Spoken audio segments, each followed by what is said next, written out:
Welcome to my channel Navbharat Today. Please do like, share and subscribe.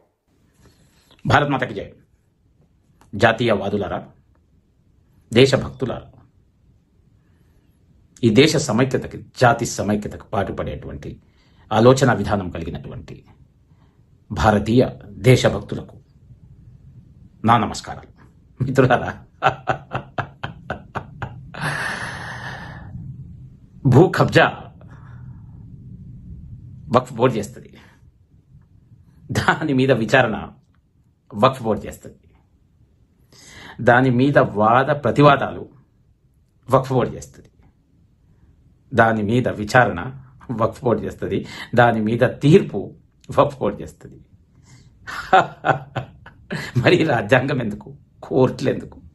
ఈ 3 tyre న్యాయవాద system ఎందుకు?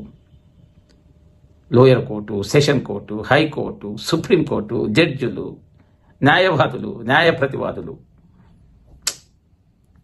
70 సంవత్సరాల భారతదేశం మిత్రులారా. సమయం వచ్చింది మిత్రులారా. Time has come now. Let us reject the Waqf board act 1995. Me mail ద్వారా మీ యొక్క నిరసనను తెలియజేయండి. ఈ దేశ పౌరులుగా, ఈ దేశ భక్తులుగా, ఈ దేశం మరొకసారి విభజించబడొద్దు అంటే మీ యొక్క అభిప్రాయం, అమూల్యమైన అభిప్రాయం మిత్రులారా, ఇర్రెస్పెక్టివ్ ఆఫ్ ది కాస్ట్, కులాలకు అతీతంగా, మతాలకు అతీతంగా, జెండర్కి అతీతంగా ప్రతి ఒక్క భారతీయుడు జాతి సమైక్యను కోరుకునేవాడు, ఈ దేశం మరొకసారి ముక్కలు కావద్దని కోరుకునే ప్రతి భారతీయుడు కూడా తమ నిరసన గలాన్ని మెయిల్ ద్వారా చేయండి. కేంద్ర ప్రభుత్వం అభిప్రాయ సేకరణ చేస్తోంది ఈ విషయాల్లో.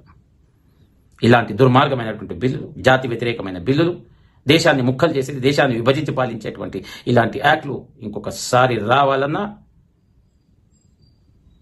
తీవ్రమైనటువంటి భయాందోళన కలిగినటువంటి వాతావరణాన్ని మనం క్రియేట్ చేయాలి మిత్రులారా, మీ యొక్క అమూల్యమైనటువంటి మెయిల్ సందేశం ద్వారా. మొన్న ఎన్నికల్లో you might not voted, but this time you have to vote against this Waqf board act.